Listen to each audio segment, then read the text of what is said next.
नमस्कार। प्रस्तुत कर रही हूँ मुंशी प्रेमचंद जी द्वारा लिखी हुई एक कहानी गिला। दोस्तों, अगर आपको मेरे चैनल के कंटेंट अच्छे लगते हो तो मैं आपसे अनुरोध करूँगी कि मेरे चैनल को ज़रूर सब्सक्राइब करें और साथ ही साथ बेल आइकन भी प्रेस करें ताकि मेरे द्वारा अपलोड की हुई कहानियाँ सबसे पहले आप तक पहुँचे। धन्यवाद। तो आइए सुनते हैं गिला। जीवन का बड़ा भाग इसी घर में गुजर गया, पर कभी आराम नसीब न हुआ। मेरे पति संसार की दृष्टि में बड़े सज्जन, बड़े शिष्ट, बड़े उदार, बड़े सौम्य होंगे, लेकिन जिस पर गुजरती है वही जानता है। संसार को उन लोगों की प्रशंसा करने में बहुत आनंद आता है जो लोग अपने घर को भाड़ में झोंक रहे हों, गैरों के पीछे अपना सर्वनाश किए डालते हों। जो प्राणी घर वालों के लिए मरता है उसकी प्रशंसा संसार वाले नहीं करते। वह तो उनकी दृष्टि में स्वार्थी हैं, कृपण हैं, संकीर्ण हैं, आचार भ्रष्ट हैं। इसी तरह जो लोग बाहर वालों के लिए मरते हैं उनकी प्रशंसा घर वाले क्यों करने लगे? अब इन्हीं को देख लो, सारे दिन मुझे जलाया करते हैं। मैं पर्दा तो नहीं करती, लेकिन सौदे सुलभ के लिए बाजार जाना बुरा मालूम होता है।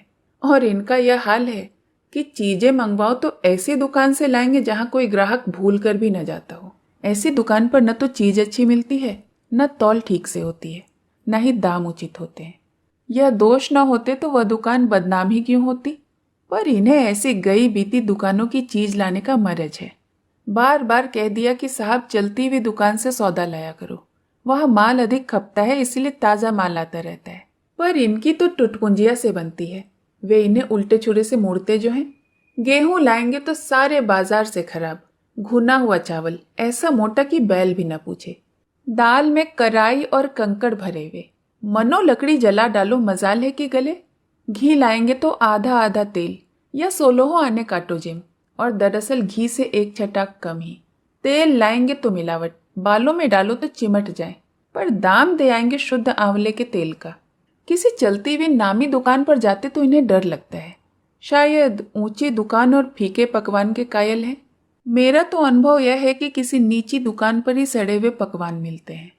एक दिन की बात हो तो बर्दाश्त कर ली जाए, रोज रोज का टंटा नहीं सहा जाता। मैं पूछती हूँ, आखिर आप टुटपुंजियों की दुकान पर ही क्यों जाते हैं? क्या उनके पालन पोषण का ठेका तुम्ही ने ले लिया है? आप फरमाते हैं कि मुझे देखकर सब के सब बुलाने लगते हैं। वाह, क्या कहना है, कितनी दूर की बात कही है। जरा इन्हें बुला लिया और खुशामद के 2 शब्द सुना दिए, थोड़ी सी स्तुति कर दी, बस आपका मिजाज पहुंच गया 7वें आसमान पर। फिर इन्हें सुध ही नहीं रहती कि यह कूड़ा करकट बांध रहा है या क्या। मैं पूछती हूँ, तुम उस रास्ते जाते ही क्यों हो? क्यों किसी दूसरे रास्ते से नहीं जाते? ऐसे उठाई गिरो के मुंह ही क्यों लगते हो?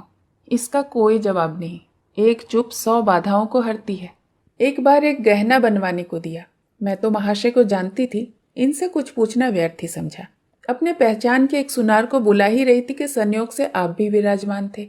बोले, यह संप्रदाय विश्वास के योग्य नहीं है, धोखा खाओगी। मैं एक सुनार को जानता हूँ, मेरे साथ ही पढ़ा हुआ है, बरसों साथ साथ खेले हैं। वह मेरे साथ चालबाजी नहीं कर सकता। मैंने भी समझा जब इनका मित्र है और वह भी बचपन का, तो कहाँ तक दोस्ती का हक न निभाएगा।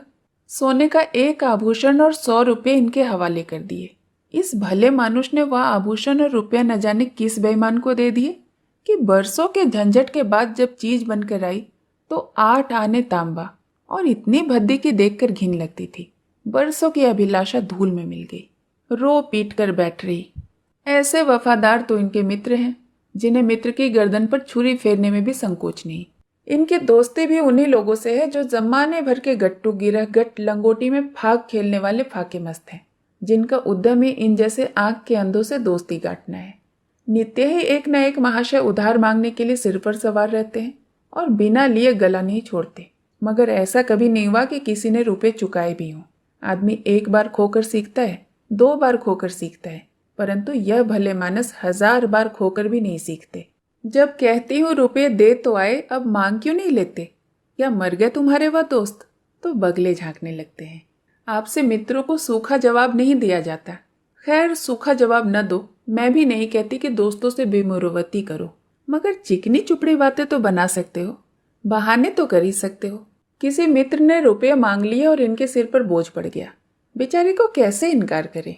आखिर लोग न जान जाएंगे कि यह महाशय भी खुखली है। इनकी ख्वाहिश ही यही है कि दुनिया इन्हें संपन्न समझती रहे, चाहे मेरे गहने ही गिरवी क्यों न रखने पड़े। सच कहती हूँ, कभी कभी तो एक एक पैसे की तंगी हो जाती है और इन भले मानुस को रुपये जैसे घर में काटते हैं। जब तक रुपये के वारे न्यारे न कर ले इन्हें चैन नहीं आता। इनके करतूत कहाँ तक गिनाऊं, मेरी तो नाक में दम आ गया है। एक न एक मेहमान रोज यमराज की भांति सिर पर सवार रहते हैं। न जाने कहाँ के बेफिक्रे मित्र हैं इनके। कोई कहीं से आकर मरता है तो कोई कहीं से आकर। घर क्या है, अजय अपाहिजों का अड्डा है। जरा सा तो घर है, मुश्किल से 2 पलंग, ओढ़ना बिछौना भी फालतू नहीं है। मगर आप हैं कि मित्रों को निमंत्रण देने को तैयार।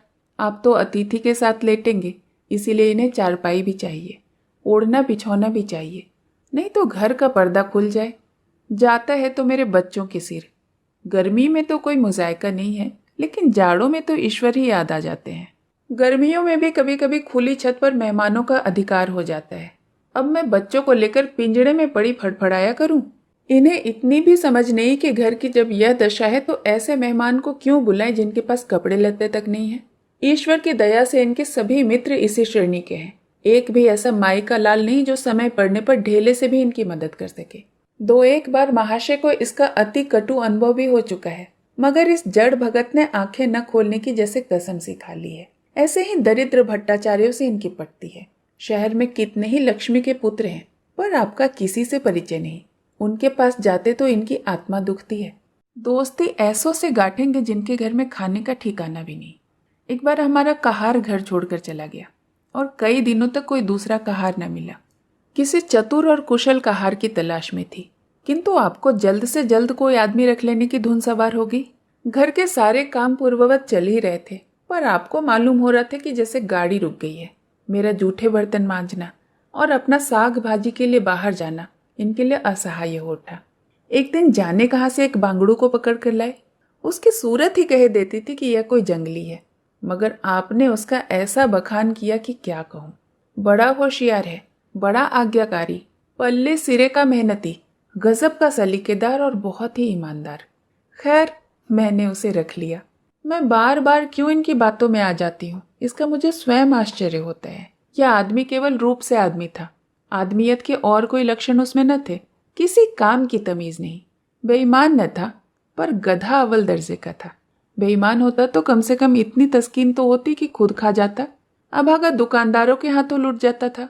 10 तक की गिनती उसे न आती थी। 1 रुपया देकर बाजार भेजूं तो संध्या तक हिसाब न समझा सके। क्रोध पी पी कर रह जाती थी। रक्त खौलने लगता था कि दुष्ट के कान पकड़कर उखाड़ लूं। मगर इन महाशय को उससे कभी कुछ कहते न देखा। डांटना तो दूर की बात है। आप नहा धोकर धोती छाट रहे हैं और वह दूर बैठा तमाशा देख रहा है। मैं तो बच्चे का खून पी जाती, लेकिन इन्हें जरा भी गम नहीं। जब मेरे डांटने पर धोती छाटने जाता भी तो उसे समीप न आने देते। बस उसके दोषों को गुण बनाकर दिखाया करते, और इस प्रयास में सफल न होते तो दोषों पर पर्दा डाल देते।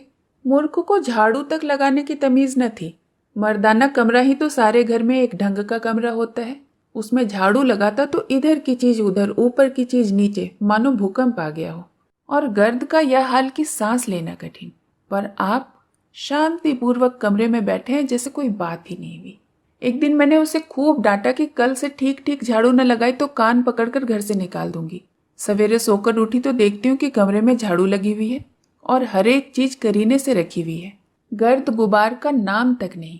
मैं चकित होकर देखने लगी तो आप हंसकर बोले, देखती क्या हो, आज घूरे ने बड़े सवेरे उठकर झाड़ू लगाई है। मैंने समझा दिया है। तुम ढंग से तो बताती नहीं, उल्टे डांटने लगती हो। मैंने समझा खैर, दुष्ट ने कम से कम काम तो सलीके से किया। अब रोज सवेरे कमरा साफ सुथरा मिलता। घूरे मेरी दृष्टि में विश्वसनीय बनने लगा। संयोग की बात कि एक दिन मैं जरा अपने समय से और भी पहले उठ गई और कमरे में आई तो देखती हूँ कि घूरे द्वार पर खड़ा है और आप तन मन से कमरे में झाड़ू लगा रहे हैं। मेरी आंखों में खून उतर आया। उनके हाथ से झाड़ू छीनकर घूरे के सिर पर जमा दी। हरामखोर को उसी दम निकाल बाहर किया। आप फरमाने लगे कि उसका महीना तो चुका दो। वाह री समझ, एक तो काम न करे, ऊपर से आंखें दिखाए, ऊपर से पूरी मजूरी भी चुका दूं। मैंने एक कौड़ी भी न दी। एक कुर्ता दिया था वह भी छीन लिया। पर इस पर जड़ भरत महाशय मुझसे बहुत दिनों तक रूठे रहे। घर छोड़कर भागे जाते थे। बड़ी मुश्किलों से रुके। ऐसे भोंदू भी संसार में भरे पड़े हैं। मैं न होती तो शायद अब तक इन्हें बाजार में किसी ने बेच दिया होता था। एक दिन मेहतर ने उतारे कपड़ों का सवाल किया। इस बेकारी के ज़माने में फालतू कपड़े तो शायद पुलिस वालों या रईसों के घर में हो। मेरे घर तो ज़रूरी कपड़े भी काफ़ी नहीं। आपका वस्त्रालय एक बक्ची में आ जाएगा जो डाक के पार्सल से कहीं भेजा जा सकता है। फिर इस साल जाड़ों के कपड़े बनवाने की नौबत ही ना आने पाई। पैसे ही नजर ना आते थे, कपड़े कहाँ से बनेंगे। मैंने मेहतर को साफ जवाब दे दिया। कड़ाके का जाड़ा पड़ रहा था, इसका अनुभव मुझे कम न था। गरीबों पर क्या बीत रही है इसका भी मुझे ज्ञान था। लेकिन मेरे या आपके पास खेद के सिवाय इसका और इलाज ही क्या है। जब तक समाज का यह संगठन रहेगा ऐसी शिकायतें पैदा होती ही रहेंगी। जब एक एक अमीर और रईस के पास एक एक मालगाड़ी कपड़ों से भरी पड़ी है, तब फिर निर्धनों को क्यों न नग्नता का कष्ट उठाना पड़े। खैर, मैंने तो मेहतर को जवाब दे दिया, पर आपने क्या किया? अपना कोट उठाकर उसे भेंट कर दिया। मेरी देह में आग लग गई। इतनी दानशील भी नहीं हूं कि दूसरों को खिलाकर आप सो रहूं। देवता के पास यही एक कोट था। आपको इसकी जरा भी चिंता न हुई कि आप पहनेंगे क्या। यश के लोभ ने जैसे बुद्धि ही हर ली। मेहतर ने सलाम किया, दुआएं दी और अपनी राह ली। आप कई दिनों तक सर्दी से ठिठुरते रहे। प्रातःकाल घूमने जाया करते थे, वह बंद हो गया। ईश्वर ने इन्हें हृदय भी विचित्र प्रकार का दिया है। फटे पुराने कपड़े पहनते आपको जरा भी संकोच नहीं होता। मैं तो मारे लाज के गड़ जाती हूँ, पर आपको जरा भी फिक्र नहीं। कोई हंसता है तो हंसे आपकी बला से। अंत में जब मुझसे न देखा गया तो मैंने एक कोट बनवा दिया। जी तो जलता था कि खूब सर्दी खाने दूं, पर डरी कि कहीं बीमार न पड़ जाए तो और भी बुरा हो जाएगा। आखिर काम तो उन्हीं को करना है। महाशय दिल में समझते होंगे कि मैं कितनी विनीत, कितनी परोपकारी हूँ। शायद इन्हें इन बातों का गर्व भी हो, पर मैं इन्हें परोपकारी नहीं समझती, ना ही विनीत समझती हूँ। यह जड़ता है, सीधी सादी निरीहता। जिस मेहतर को आपने अपना कोट दिया उसे मैंने कई बार रात को शराब के नशे में मस्त झूमता देखा और आपको भी दिखा दिया। फिर दूसरों की विवेकहीनता की पुरौती हम क्यों करें। अगर आप विनीत और परोपकारी होते तो घर वालों के प्रति भी आपके मन में कुछ उदारता होती, या सारी उदारता बाहर वालों के लिए सुरक्षित है। घर वालों को उसका अल्पांश भी न मिलना चाहिए। मेरी इतनी अवस्था बीत गई, पर इस भले आदमी ने कभी अपने हाथों से मुझे एक उपहार भी न दिया। बेशक मैं जो चीज बाजार से लाऊं उन्हें लाने में इन्हें जरा भी आपत्ति नहीं, बिल्कुल उज्र नहीं, मगर रुपये मैं दे दूं यह शर्त है। इन्हें खुद कभी उमंग नहीं होता। यह मैं मानती हूं कि बेचारे अपने लिए भी कुछ नहीं लाते। मैं जो कुछ मंगवा दूं उसी पर संतुष्ट हो जाते हैं, मगर आखिर आदमी कभी कभी शौक की चीजें चाहता ही है। अन्य पुरुषों को देखती हूँ कि स्त्री के लिए तरह तरह के गहने, भांति भांति के कपड़े, शौक श्रृंगार की वस्तुएं लाते रहते हैं। यहाँ इस व्यवहार का निषेध है। बच्चों के लिए भी मिठाइयाँ, खिलौने, बाजे शायद ही जीवन में कभी आए हों। शपथ ही खाली है। इसीलिए मैं तो इन्हें कृपण कहूंगी और रसिक कहूंगी, हृदय शून्य कहूंगी, लेकिन उदार नहीं कह सकती। दूसरों के साथ जो इनका सेवा भाव है उसका कारण है इनका यश लोभ और व्यवहारिक अज्ञानता। आपके विनय का यह हाल है कि जिस दफ्तर में आप नौकर हैं उसके किसी अधिकारी से आपका मेल जोल नहीं है। अफसरों को सलाम करना तो इनकी नीति के विरुद्ध है। नजर या डाली तो दूर की बात है। और तो और कभी किसी अफसर के घर भी नहीं जाते।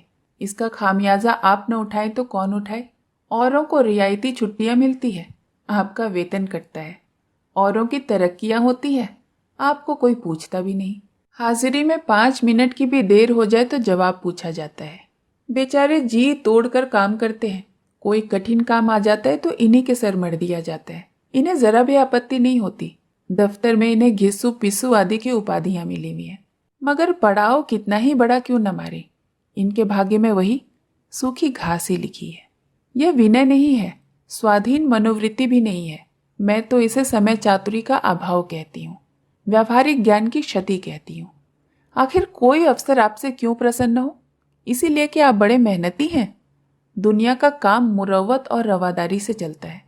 अगर हम किसी से खींचे रहे तो कोई कारण नहीं कि वह भी हमसे खींचा न रहे।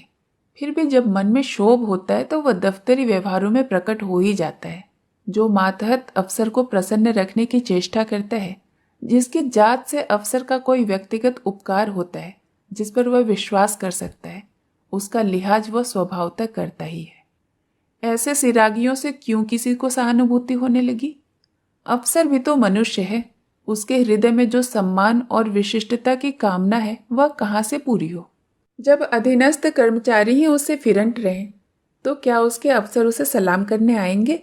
आपने जहां नौकरी की वहां से निकाले गए, कभी किसी दफ्तर में 2-3 साल से ज्यादा न टिके, या तो अफसर से लड़ गए या कार्याधिक्य के कारण छोड़ बैठे। आप कुटुंब सेवा का दावा करते हैं, आपके कई भाई भतीजे होते हैं, वह कभी आपकी बात नहीं पूछते, आप बराबर उनका मुंह ताकते रहते हैं। इनके एक भाई साहब आजकल तहसीलदार हैं, घर की मिल्कियत उन्हीं की निगरानी में है, वह ठाठ से रहते हैं, मोटर रख ली और कई नौकर चाकर हैं, मगर यहाँ भूले से भी पत्र नहीं लिखते हैं। एक बार हमें रुपये की बड़ी तंगी हुई, मैंने कहा अपने भ्राता जी से क्यों नहीं मांग लेते। कहने लगे उन्हें क्यों चिंता में डालूं, उन्हें भी तो अपना खर्च है, ऐसी कौन सी बचत हो जाती होगी। जब मैंने बहुत मजबूर किया तो आपने पत्र लिखा। मालूम नहीं पत्र में क्या लिखा, पत्र लिखा भी या मुझे चकमा दे दिया। रुपये ना आने थे सो ना आए। कई दिनों के बाद मैंने पूछा कि कुछ जवाब आया श्रीमान के भाई साहब के दरबार से। आपने रुष्ट होकर कहा, अभी 1 हफ्ता ही तो हुआ है खत पहुंचे हुए, अभी क्या जवाब आ सकता है। 1 सप्ताह और गुजरा मगर जवाब नदारद। अब आपका यह हाल है कि मुझे कुछ बातचीत करने का अवसर ही नहीं देते। इतने प्रसन्न चित्त नजर आते हैं कि क्या कहूँ। बाहर से आते हैं तो खुश खुश, कोई न कोई शगुफा लिए हुए आते हैं। मेरी खुशामद भी खूब हो रही है, मेरे मैके वालों की प्रशंसा भी हो रही है, मेरे गृह प्रबंध का बखान भी असाधारण रीति से किया जा रहा है। मैं इस महाशय की चाल समझ रही थी। यह सारी दिलजोई केवल इसलिए थी कि श्रीमान के भाई साहब के विषय में कुछ न पूछ बैठूं। सारे राजनीतिक, आर्थिक, सामाजिक, आचारिक प्रश्नों की व्याख्या मुझसे की जाती थी, इतने विस्तार से कि विशेषज्ञ भी लोहा मान जाएं, केवल इसीलिए कि मुझे वह प्रसंग उठाने का अवसर न मिले। लेकिन मैं भला कब चूकने वाली थी। जब पूरे 2 सप्ताह गुजर गए और बीमे के रुपए भेजने की तिथि मौत की तरह सिर पर सवार हो गई, तब मैंने पूछा, तुम्हारे भाई साहब ने श्रीमुख से कुछ फरमाया या पत्र अभी तक नहीं पहुंचा। आखिर घर की जायदाद में हमारा भी कुछ हिस्सा है या नहीं, या हम किसी लौंडी दासी की संतान हैं। 500 रुपये साल का नफा तो 10 साल पहले था, अब तो 1000 से कम न होगा। पर हमें कभी एक कानी कौड़ी भी नहीं मिली। मोटे हिसाब से तो हमें 2000 मिलना चाहिए।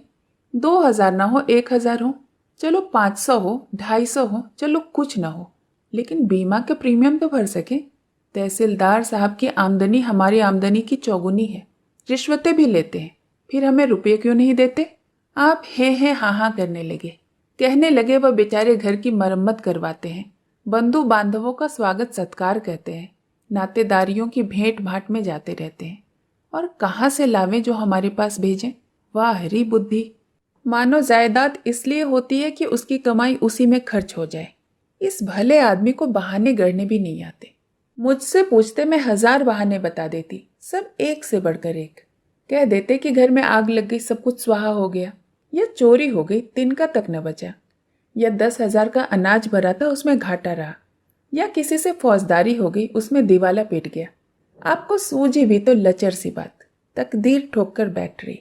पड़ोस की एक महिला से कर्ज लिए, तब जाकर काम चला। फिर भी आप भाई भतीजों के तारीफ की पुल बांधते हैं। मेरे तो शरीर में आग लग जाती है।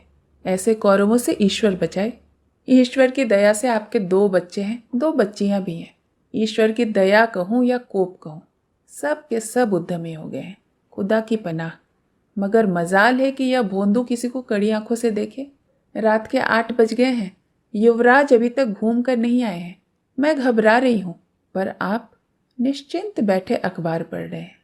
झल्लाई हुई जाती हूँ और अखबार छीनकर कहती हूँ कि जरा देखते क्यों नहीं, लौंडा कहाँ रह गया।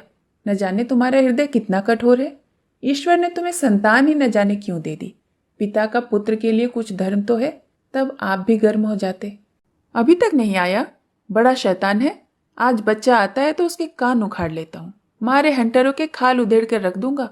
यूं बिगड़ कर तैश के साथ आप उसे खोजने निकल जाते हैं। संयोग की बात कि आप उधर जाते हैं, इधर लड़का आता है। मैं पूछती हूँ, तू किधर से आ गया? तुझे तो वो ढूंढने गए हुए हैं। देखना आज कैसी मरम्मत होती है। आज आदत ही छूट जाएगी। दांत पीस रहे थे, आते ही होंगे, छड़ी भी उनके हाथ में है। तुम इतने मन के हो गए कि किसी की बात नहीं सुनते हो। आज आटे दाल का भाव मालूम होगा। लड़का सहम जाता है और लैंप जलाकर पढ़ने बैठ जाता है। महाशय जी 2-2.5 घंटे के बाद लौटते हैं, हैरान, परेशान, बदहवास। घर में पांव रखते ही पूछते हैं कि आया कि नहीं। मैं उनका क्रोध उत्तेजित करने के विचार से कहती हूँ कि आकर बैठा तो है, जाकर पूछते क्यों नहीं? पूछकर हार गई थी, कहाँ गया था, कुछ बोलता ही नहीं। आप गरज कर कहते हैं कि मन्नू यहाँ आओ। लड़का थर थर कांपता हुआ आकर आंगन में खड़ा हो जाता है। दोनों बच्चियां घर में छिप जाती है कि कोई बड़ा भयंकर कांड होने वाला है। छोटा बच्चा खिड़की से चूहे की तरह झांक रहा है। आप क्रोध से बौखलाए हुए हैं, हाथ में छड़ी है ही। मैं भी वह क्रोधान्मत आकृति देखकर पछताने लगती हूँ कि कहाँ से इनसे शिकायत की। आप लड़के के पास जाते हैं, मगर छड़ी जमाने के बदले आहिस्ते से उसके कंधों पर हाथ रखकर बनावटी क्रोध से कहते हैं, तुम कहाँ चले गए थे जी? मना किया जाता है, मानते नहीं हो। खबरदार जो अब कभी इतनी देर होगी। आदमी शाम को घर चला आता है या मटर गश्ती करता है। मैं समझ रही हूँ कि यह भूमिका है, विषय तो अब आएगा।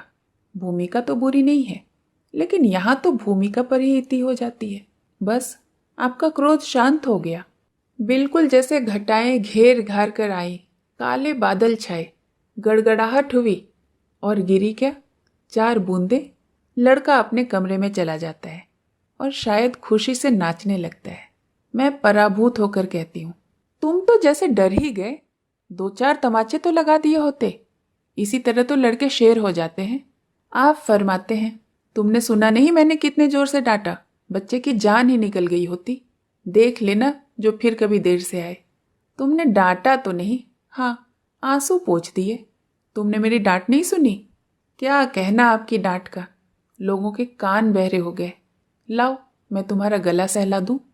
आपने एक नया सिद्धांत निकाला है कि दंड देने से लड़के खराब हो जाते हैं। आपके विचार से लड़कों को आज़ाद रहना चाहिए, उन पर किसी तरह का बंधन, शासन या दबाव नहीं होना चाहिए। आपके मत से शासन बालकों के मानसिक विकास में बाधक होता है। इसी का यह फल है कि लड़के बेनकेल के ऊंट बने हुए हैं। कोई 1 मिनट भी किताब खोलकर नहीं बैठता। कभी गुल्ली डंडा, कभी गोलियां, कभी कनकौवे। श्रीमान भी लड़कों के साथ खेलते हैं। 40 साल की उम्र और लड़कपन इतना। मेरे पिताजी के सामने मजाल थी कि कोई लड़का कनकौवा उड़ा ले या गुल्ली डंडा खेल सके। खून पी जाते। प्रातः काल से लड़कों को लेकर बैठ जाते थे। स्कूल से जो ही लड़के आते फिर लेकर बैठ जाते। बस संध्या समय आधे घंटे की छुट्टी देते थे, रात को फिर जोर देते थे।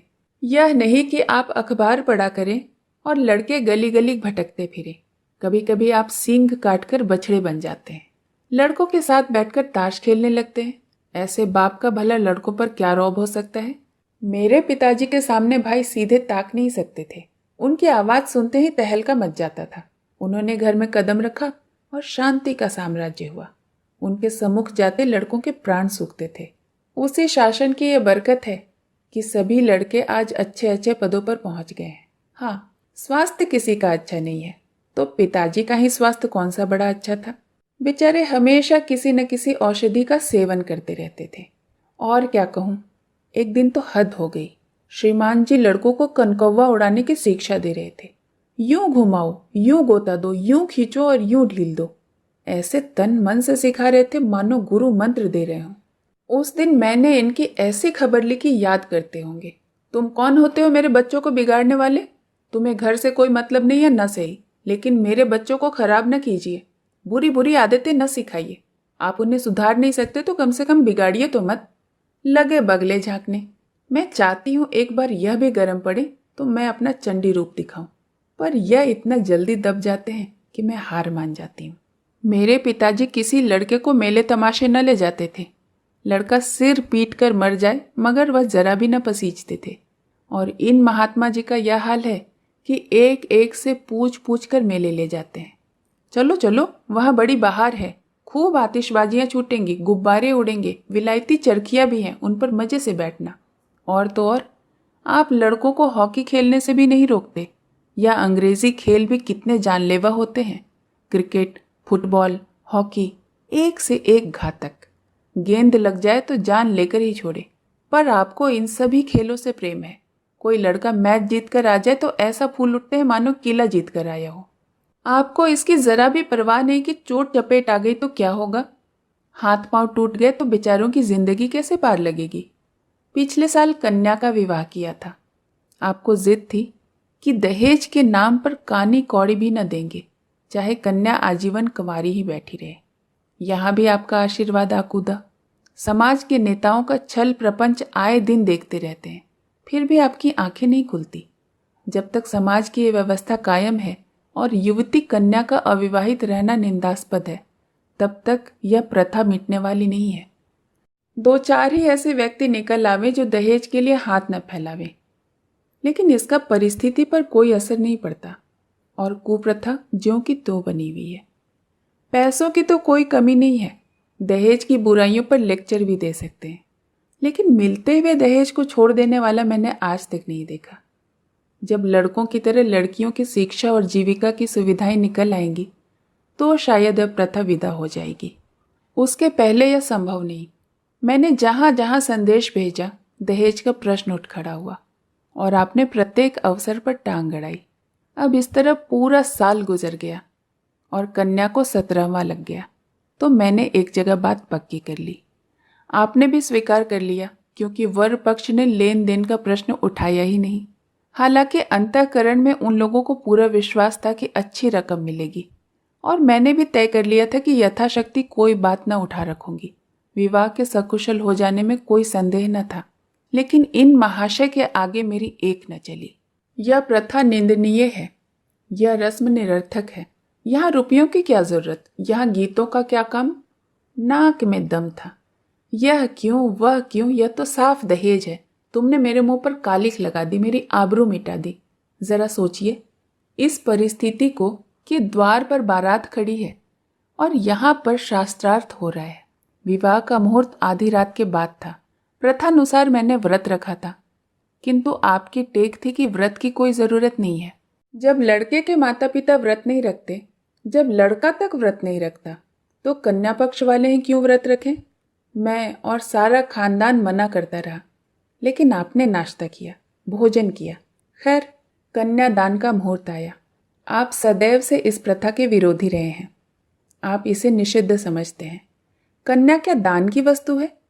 दान रुपए पैसे जमीन जायदाद का हो सकता है, पशु दान भी हो सकता है, लेकिन लड़की का दान एक लचर सी बात है। कितना समझाती हूँ कि पुरानी प्रथा है, वेद काल से होती चली आती है, शास्त्रों में इसकी व्यवस्था है, संबंधी समझा रहे हैं, पंडित समझा रहे हैं, पर आप हैं कि कान पर जूं तक नहीं रेंगती। हाथ जोड़ती हूँ, पैर पड़ती हूँ, गिड़गिड़ाती हूँ, लेकिन मंडप के नीचे न गए। और मजा यह कि आपने ही तो यह अनर्थ किया और आप ही मुझसे रूठ गए। विवाह के पश्चात महीनों तक बोलचाल न रही, झक मारकर मुझी को मनाना पड़ा। किंतु सबसे बड़ी विडंबना यह है कि इन सारे दुर्गुणों के होते हुए भी मैं इनसे एक दिन भी पृथक नहीं रह सकती, एक क्षण का वियोग नहीं सह सकती। इन सारे दोषों पर भी मुझे इनसे प्रगाढ़ प्रेम है। इनमें यह कौन सा गुण है जिस पर मैं मुग्ध होती हूँ, मैं खुद नहीं जानती, पर इनमें कोई तो ऐसी बात है जो मुझे इनकी चेरी बनाए हुए है। वह जरा मामूली सी देर में भी घर आते हैं तो प्राण नसों में समा जाते हैं। आज यदि विधाता इनके बदले में मुझे कोई विद्या या बुद्धि का पुतला, रूप या धन का देवता भी दे तो मैं उसकी ओर आंखें उठाकर न देखूं। यह धर्म की बेड़ी नहीं है, कदापि नहीं, प्रथागत पतिव्रत भी नहीं, बल्कि हम दोनों की प्रकृति में कुछ ऐसी क्षमताएं, कुछ ऐसी व्यवस्थाएं उत्पन्न हो गई हैं, मानो किसी मशीन के कलपुर्जे घिस घिसाकर पिट गए हों और एक पुर्जे की जगह दूसरा पुर्जा काम न दे सके, चाहे वह पहले से कितना ही सुडौल, नया और सुदृढ़ क्यों न हो। जाने हुए रास्ते से हम निशंक आंखें बंद किए हुए जाते हैं। उसकी ऊंच नीच, मोड़ और घुमाव सब हमारी आंखों में समाये हुए हैं। अनजान रास्ते पर चलना कितना कष्टप्रद होगा। शायद आज मैं इनके दोषों को गुणों से बदलने पर भी तैयार न होंगी। कहानी सुनने के लिए बहुत बहुत धन्यवाद।